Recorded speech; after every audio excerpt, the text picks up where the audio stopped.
High plan can Sundar ஆர்மியில் இந்த video இருக்கா அப்படின்னு பார்த்தீங்கன்னா உங்களுடைய கேன் பவர் வந்து இன்க்ரீஸ் பண்ணுறதுக்கு லாக் டைப் சிஸ்டம் வந்துருக்குங்களா அதில் எனக்கு தெரிஞ்சு ஒன் மோஸ்ட் பவர் சிஸ்டம் அப்படின்னு பார்த்தீங்கன்னா எக்ஸ்டர்னல் சிஸ்டம் தான் இருக்குது. ஸோ உங்களுக்கு தெரிஞ்சு ஏதாவது ஒரு பவர்ஃபுல்லான சிஸ்டம் இருந்துச்சு அப்படின்னா கீழே வந்து கமெண்ட் பண்ணுங்க. ஸோ நான் எக்ஸ்டர்னல் சிஸ்டம் வந்து உங்களுக்கு எப்படி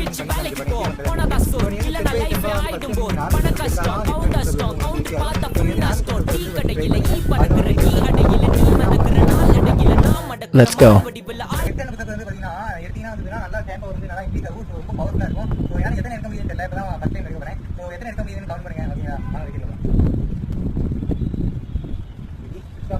இப்போ இந்த வீடியோவில் பார்க்குற மாதிரி ஹெட்ஸ்டாண்ட் பஸ்ஸுக்கு வந்து கொஞ்சம் ஸ்பீடாக இருக்கும். நான் ஸ்பீடு வந்து வச்சுருக்கேன். ஸோ அதனால் வந்து இதில் ஸ்பீடாக இருக்குது. ஒரு ஸ்பீடாக வந்து எடுத்தோம்னா எந்த ஒரு பெனிஃபிட்டுமே இருக்காது. இப்போ சரிங்களா? ஸோ அதனால் நீங்கள் வந்து ஒவ்வொரு வாட்டி இறங்கி இறப்பையும் வந்துன்னா ஸ்லோவாக இறங்கிட்டு ஸ்லோவாக ஏறணும். அப்போ தான் உங்களுக்கு வந்து நல்லா பவர்ஃபுல்லாக இருக்கும். சரிங்களா?